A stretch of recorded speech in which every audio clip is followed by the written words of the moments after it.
Hi guys, hope you're all doing good. This is the ZMR GPS speedometer. I wanted to review it because it's quite a cheap one, and I've been using it for a little while, and these are my thoughts. Okay, so in the box you get the receiver itself, the GPS itself, and a little USB charging cable. It takes about 40 minutes to charge and it lasts for about 4 hours. It's very quirky and it does have a few problems. It has some good points and some bad points, and they are as so. When you turn it on, and you have to wait for it to get 7 satellites, so a little mark comes up here and it tells you how many satellites you've got, and when it gets to 7, apparently you can then use it. But the problem with it is it doesn't zero. It never self-zeros. You can't get it to zero, so it'll always show a fraction of a kilometer an hour.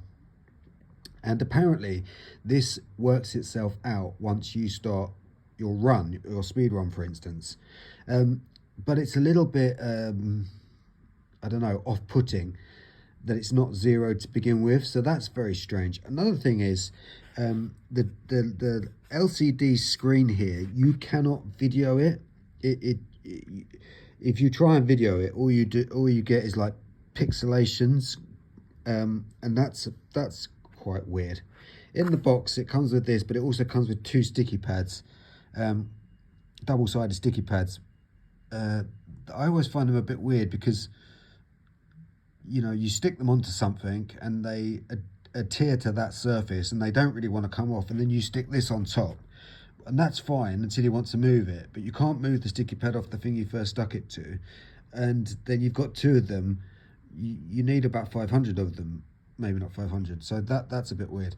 I've seen a lot of other reviews on the internet about this, and people have put them in their cars to test the speed against their speedometers, and a lot of them have been quite successful. This does, however, have quite a big lag. So for instance, if it's been used in the car and you get up to 60 miles an hour, your car will be doing 60 miles an hour, but this won't register 60 miles an hour for a few seconds afterwards. So whether or not it would register that if you then slowed down and it hadn't got to 60. What I mean is, if you accelerated to 60 miles an hour, while this was catching up, you decelerated, would it get to 60? I don't know.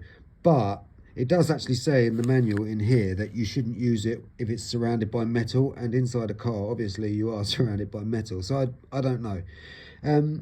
It's cheap, a lot cheaper than some of the other ones. And they break very easily, all of them do, because, you know, you're using them RCs are pretty quick. If you crash the RC, you can easily damage them. They can come off and get damaged. So, you know, in that respect, you're not strapping something that's worth £100 and kamikazing it, so that's pretty good. But on the whole, I found it to be acceptable.